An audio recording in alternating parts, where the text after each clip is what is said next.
TRS clips, that one channel where you get to explore the unexplored realms of knowledge.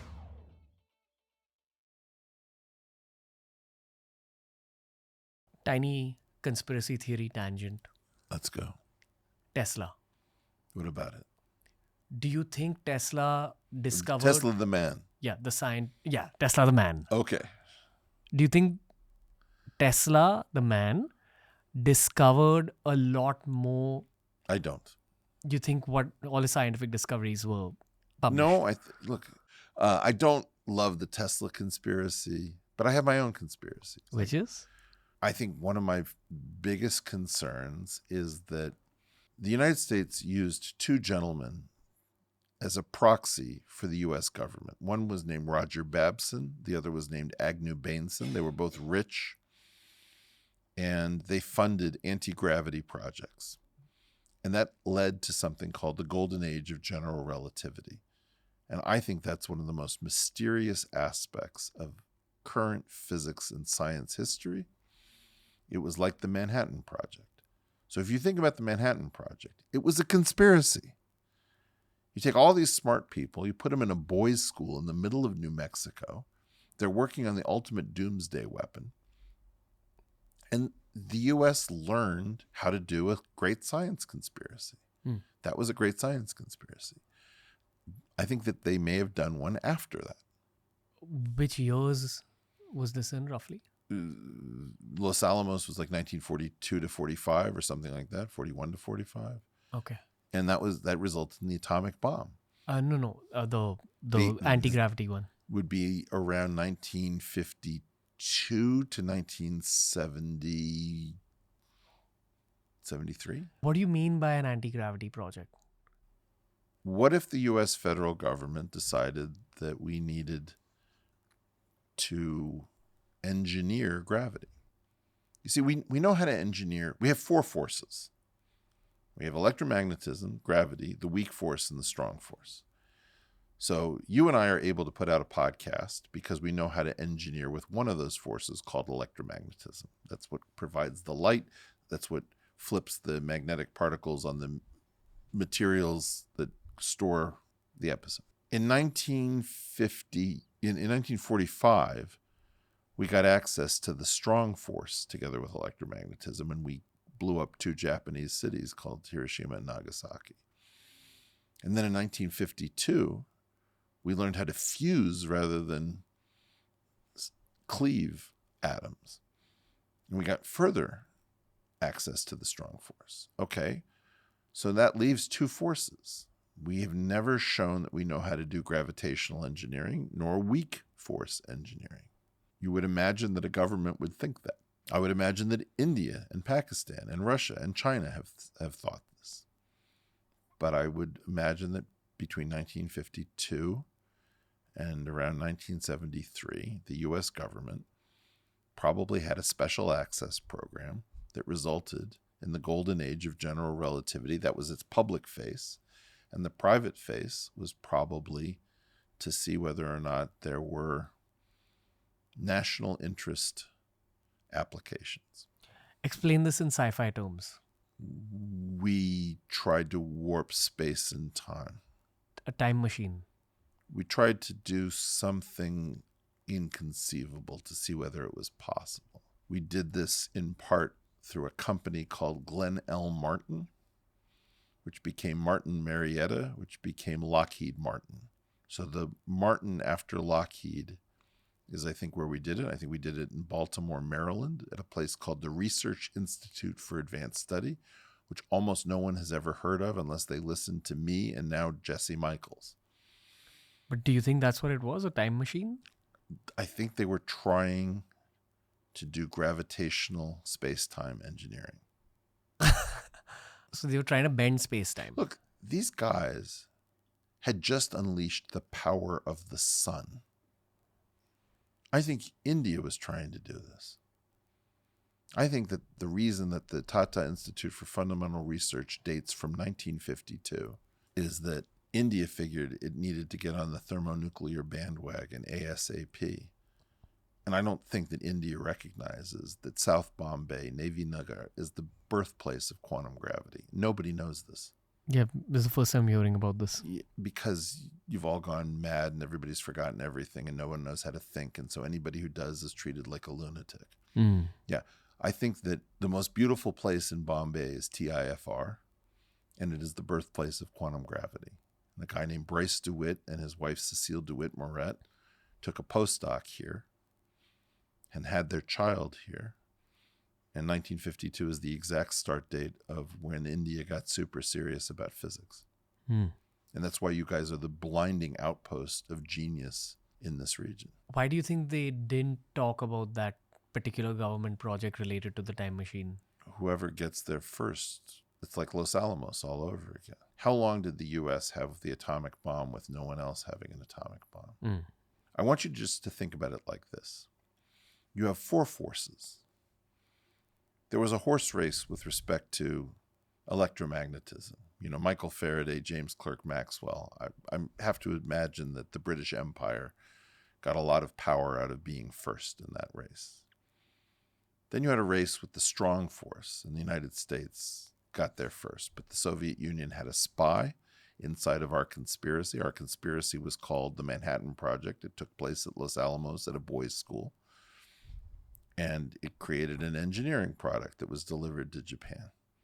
And then in 1952, it was upgraded to 2.0 with the Teller-Ulam devices that ushered in the thermonuclear era. You've got two more forces, ladies and gentlemen. Do you really think the governments just said, okay, enough? I don't. I think it would be madness to consider that they were that dumb. I love these little anecdotes where science meets history and also meets the future. And meets India.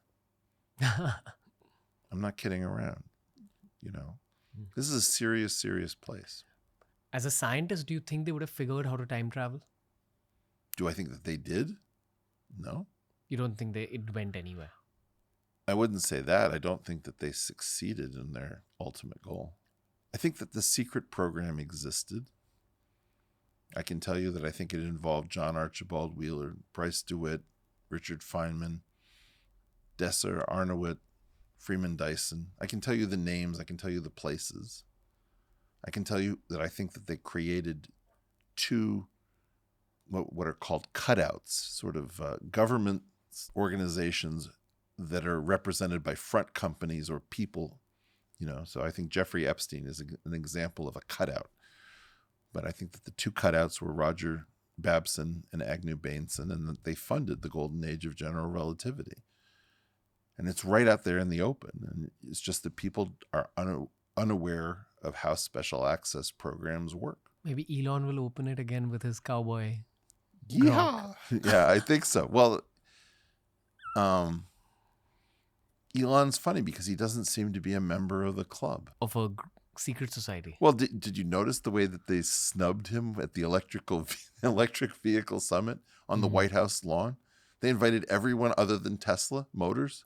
I think Elon's got a totally different strategy. I think Elon is the most American guy I know. He's a cowboy. He's going to go it alone. And if it kills him, and the man's willing to take his life in his own hand. He's willing to lose all of his money. Where does this leave Mark Zuckerberg, Sam Altman? I don't know. I think everybody's too worried about money and balance sheets. And Elon has to worry about that or he doesn't get to keep playing. But there's a question about courage and learning how to ignore everyone and the scorn of every last human being on Earth. And I think that only Elon has that. Have you ever explored the concept of time travel through the theoretical work that you studied? And is time travel possible theoretically? So I am obsessed with this question. In fact, I don't even think it's the right question. It's times travel. Because there's multiple timelines. Yeah. In other words, only in a world in which time has one dimension allocated to it can you talk about time travel. There is no arrow of time if there are two dimensions of time.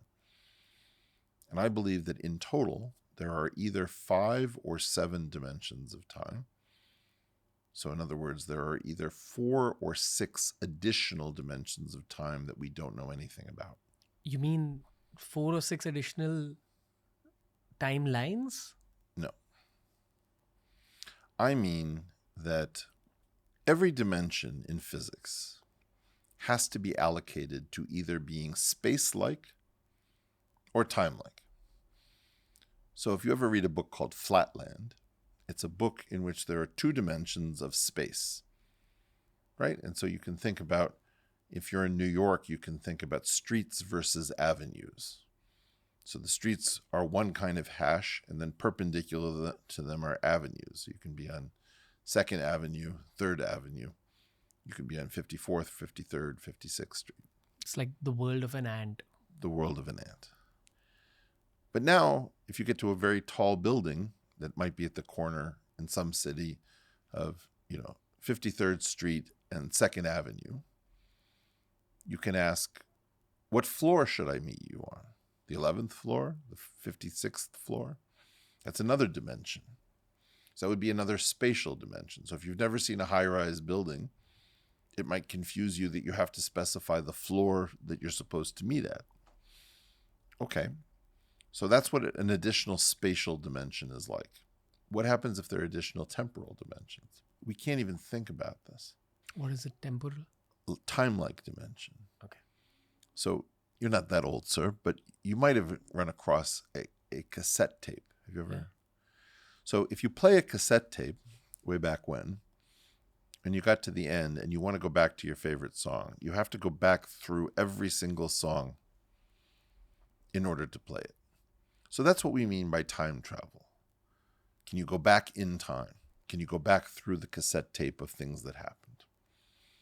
But if you had a record player and you had a stylus on a phonograph, you could just pick it up, not play the other songs in reverse, and put the needle wherever you wanted to begin. Gotcha. So that's like multiple dimensions so that you don't have to play through everything. Well, what if in time, imagine you're in a dog fight and you're about to get killed and you hit some button and suddenly you loop back in time to go to the place that you want to be without playing back through time. So I believe you'll be able potentially to go back in time without going back through time. Gotcha. And therefore it's times travel. Usually the way people visualize time travel is that from 2025, they'll first go to 24, 23. And what you're saying is you can directly go to 1995 or 1810 or wherever. Or wherever, by going into these 4 or 6, it has to be, in my opinion, either 4 or 6 additional dimensions of time. This is what the mathematics indicates about possible time travel. Exactly. Now it's up to Elon and Cowboy Grok to figure. No.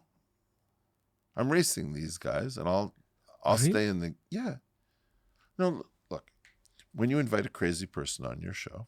I love it. Yeah. You have to understand what motivates them. What motivates me is I want us all to go on forever. I want our children, our descendants, I want our species to evolve, not to go extinct, right? This is also related to your obserververse angle? Yeah, the Observerse Observers. has 10 additional dimensions that we don't recognize. 4 of them are going to be spatial and 6 of them temporal, or 6 of them are going to be spatial and 4 of them temporal. Those are the only 2 possibilities. It's set by the mathematics. And the use case for the observers is that you'll be able to jump. You'll be able to do all this stuff I was talking about with pinch to zoom. You'll be able to go from one star system to another one very easily. Well, potentially. Again, non-science people always want to get to let's get to the engineering case. Science people have to tell you guys, no, don't do that. It's a guess about what the world actually is before it's an engineering plan. But there's no way you're going to go to these star systems using current science. So the hope is that new science opens up possibilities that will make your head spin. I've always wanted to ask a scientist who's still active about what they feel about these advancements in AI. And I think you've indirectly answered that question through the course of this I have conversation. someone to talk to now that doesn't exist. They'll help you solve the problem quickly. It's not that. I have no idea what happened, Ranveer. It's like the world got stupid. Thank you for consuming this clip दोस्तों. अगर ऐसे ही और clips explore करने हैं तो इस channel के playlists को ज़रूर एक्सप्लोर करना.